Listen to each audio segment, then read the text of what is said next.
So our topic for today is all about non-homogeneous differential equation. So for this, masasabi natin na non-homogeneous yung higher order differential equation natin kapag hindi naka-equate sa zero yung equation natin. So for this example number 1, naka-equate etong DE natin by 10e raised to negative 2x. Since meron tayong value on the right side, we can say na non-homogeneous yung higher order differential equation natin.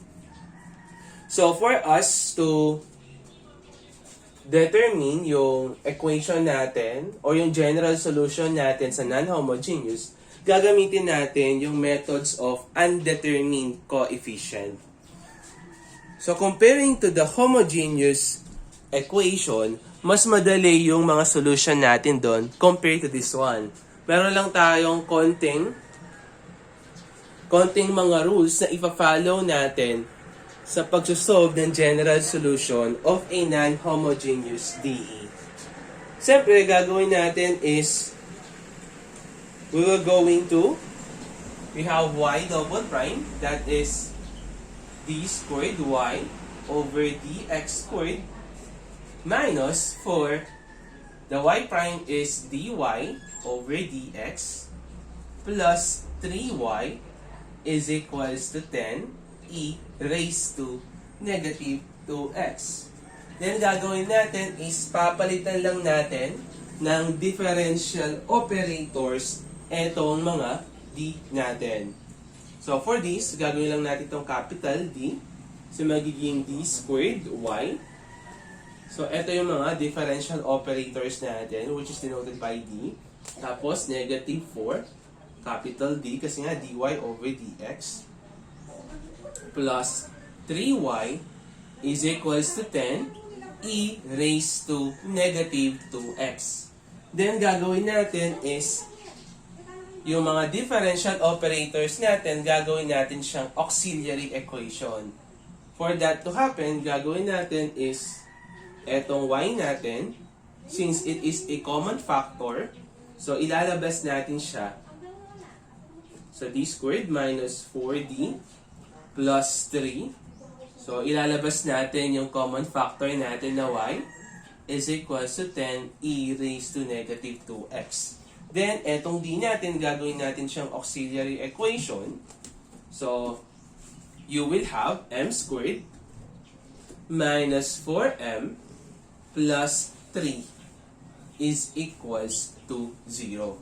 So, meron pala tayong rule sa pagkuha natin ng general solution ng non-homogeneous equation natin. So, that is y is equals to y sub c plus y sub p. So, etong y sub c natin o yung auxiliary equation natin, gagamitin lang natin yung mga solution natin in computing for the general solution of your homogeneous equation. So, for this, gagamitin natin etong auxiliary equation natin. So, let's solve muna the value of your y sub c. So, you have this auxiliary equation. So, ifa-factor out natin yan. So, you will have m. So, meron tayong positive 3 dito. So, this is negative 1 multiplied by m minus, so negative 1. So, yung factor natin dito, we have positive negative 1 at saka positive negative 3. So, dito, we have negative 3 is equals to 0. So, we have m sub 1 which is equal to 1. And yung m sub 2 natin which is equal to 3 naman. So, for this, meron tayo 2 real roots tapos distinct pa yung value ng mga roots natin. Therefore, we can apply yung case 1 natin under homogeneous.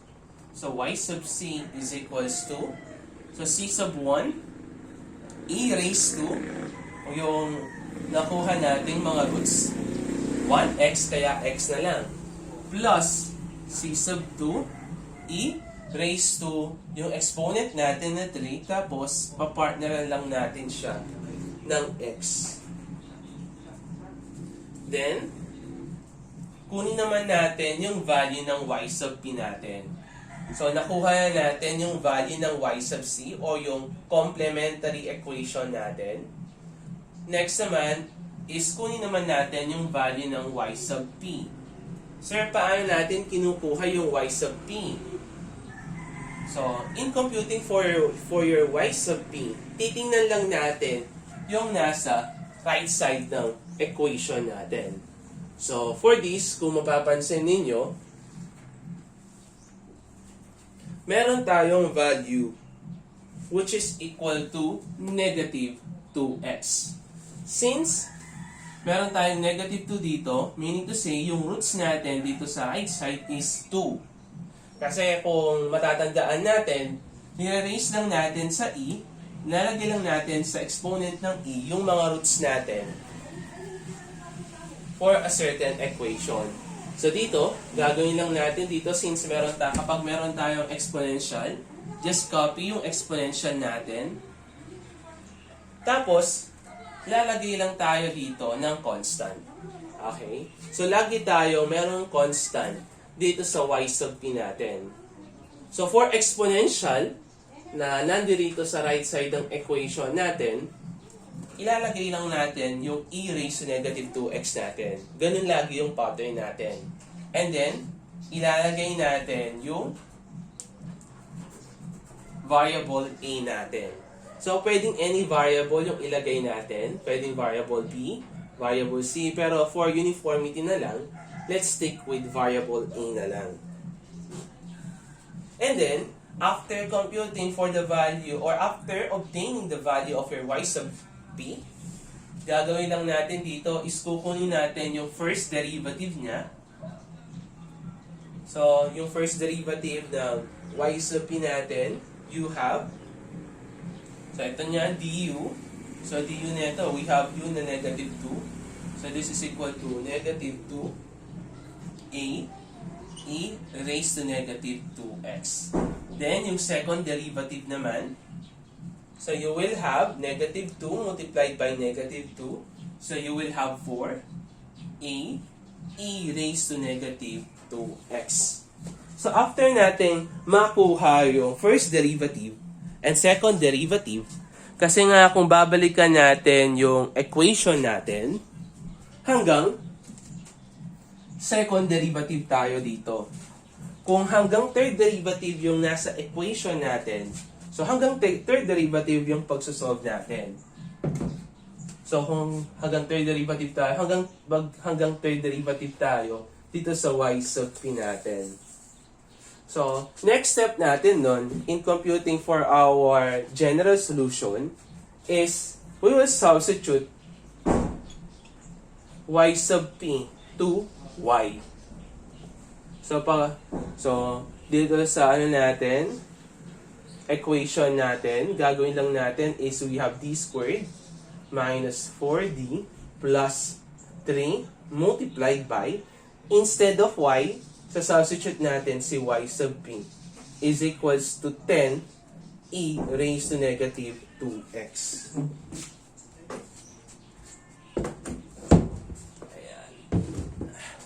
So, after that, so kung gagawin natin is i-distribute natin si y sub p. So, you will have d squared y sub p minus 4d y sub p plus 3 y sub p is equals to 10 e raised to negative 2x. So, meron na tayong mga values dito right now. So, gagawin natin ngayon, yung mga nakuha nating derivatives or y sub p, isa-substitute natin dito sa bagong equation natin. So, you will have 4 e raised to negative 2x minus 4. So, yung first derivative natin, which is negative 4 multiplied by negative 2 a e raised to negative 2x plus yung 3yp natin. So, the value of your yp, so, e raised to negative 2x is equals to 10 e raised to negative 2x. So, after natin ma-substitute, yung mga dapat natin i-substitute, gagamitin naman natin, isi-simplify naman natin etong equation natin. So, you will have here na 4a e raised to negative 2x, negative multiplied by negative, that is positive 8a e raised to negative 2x plus 3a e raised to negative 2x is equals to 10 e raised to negative 2x.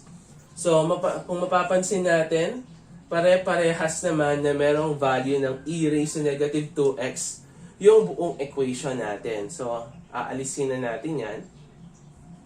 Kasi isi-simplify natin yung equation natin.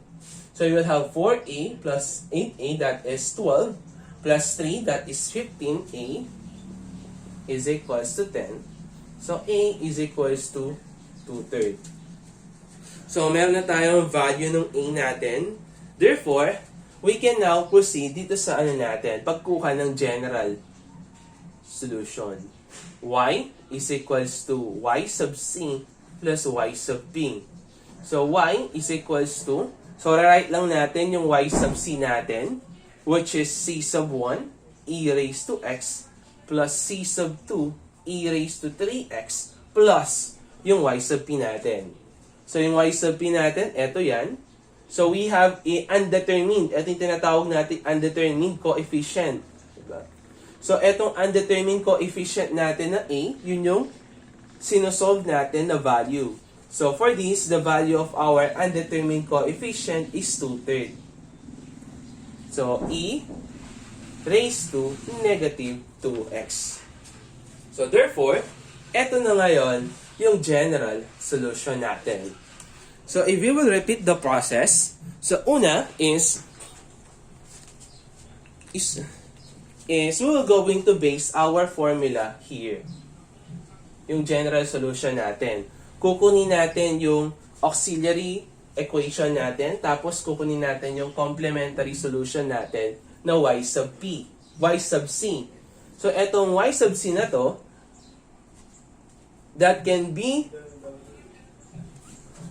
solved by using yung principles natin na natutunan natin sa homogeneous equation. And after that, sa pagkuha naman ng y sub p natin, we will going to base our y sub p to the value dito sa right side ng equation natin. Since meron tayong e raised to, diba, e negative 2x, so we will just copy this one. So, kokopyahin lang natin siya. And then, maglalagay lang tayo ng undetermined coefficient na a. So, the purpose of this one is para malaman natin yung undetermined coefficient natin na a. So, since meron tayong hanggang dalawang derivative, so, nagdalawang derivative tayo dito. So, the derivative natin yung y sub c, y sub p, and then second derivative. And after that, we just substitute yung y sub p natin to our given equation. And we compute for the value of your a. So, ganun lang siyang kasimple.